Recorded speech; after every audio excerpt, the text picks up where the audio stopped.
Hey everybody, it's your girl Two Dimples coming back at you once again with another video to talk about all things Atkins, all things weight loss, all things low carb. This particular video I want to break down induction in a little more easy to understand, you don't have to be afraid of it terms. If you're doing what you're supposed to be doing, you went and bought the book, The Dandar, Dr. Atkins, New Diet Revolution. Little book, a white book.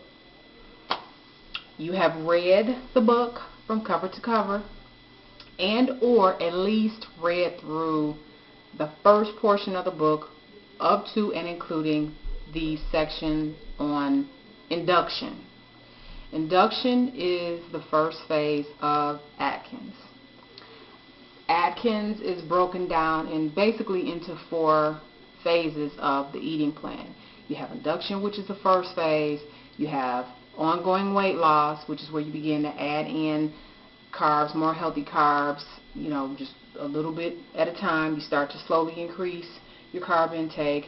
You have pre-maintenance, which you'll start getting into that once you're closer to your goal, or perhaps right when you hit goal, and then lifetime maintenance, and then that is the way that you're supposed to pretty much eat from now to the end of time. Right now we're going to talk about induction. Induction seems to spook everybody, and first couple of days of induction, I can't do this, and it's just too hard, and it's unhealthy, and induction, it's truly what you make of it. And I give just tons of credit to my husband, because I was a whiner myself and I was terrified of induction. One of the best things that I can encourage you all to do is, if you have access to obviously you do have access to a computer because you're looking at YouTube, but find a low carb website, like a little online support group. And there are tons of them out there. I'm going to let y'all find your own. Just find whichever one works for you.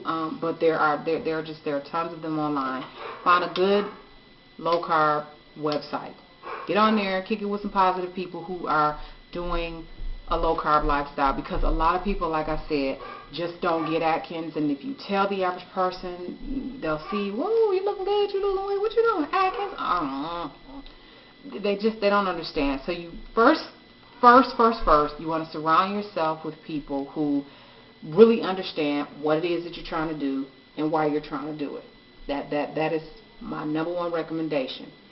Second, you're going to have to eat. You have to eat.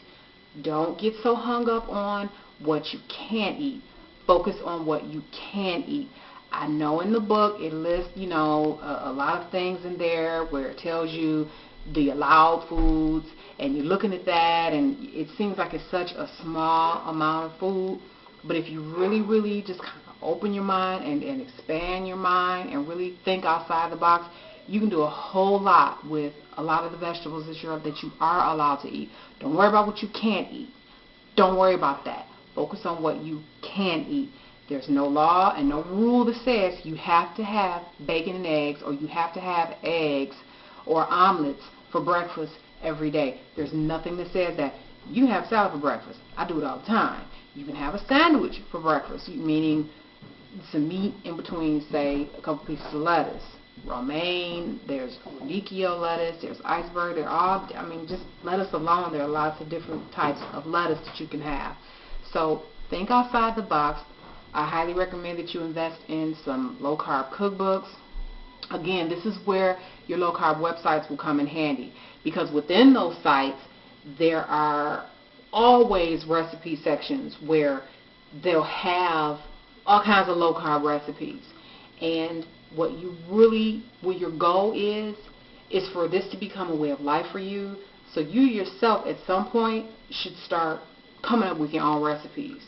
If you're looking in your cabinet and okay, I don't have any Alfredo sauce, but I have heavy cream in there, and I have some Parmesan cheese, got some butter, bam, there's your Alfredo sauce right there. You should get to a point where you know how to make things from scratch. So y'all didn't know that, did y'all? Yeah, you can make homemade Alfredo sauce from heavy cream and Parmesan cheese.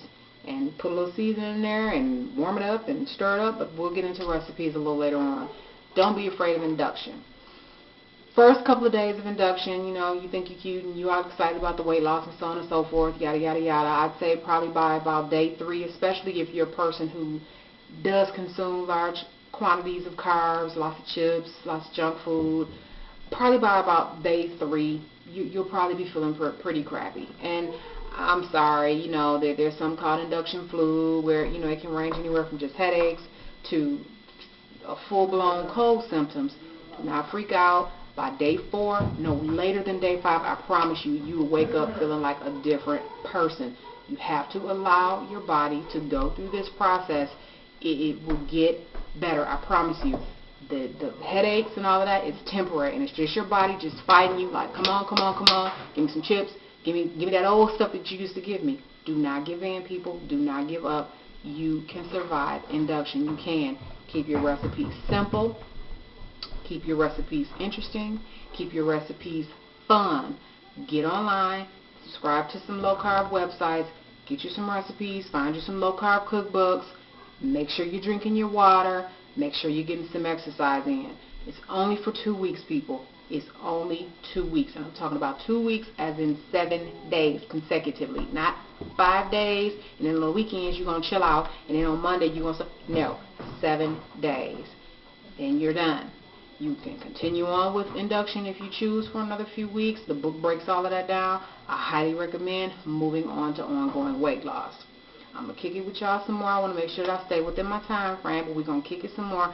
I just wanted to just kind of calm everybody's fears down about induction. Truly, it is not as bad as you guys think. Until the next time I do my next video, everybody stay safe. Make sure you get that water in. Make sure you get your exercise in. And do not be afraid of induction. Peace.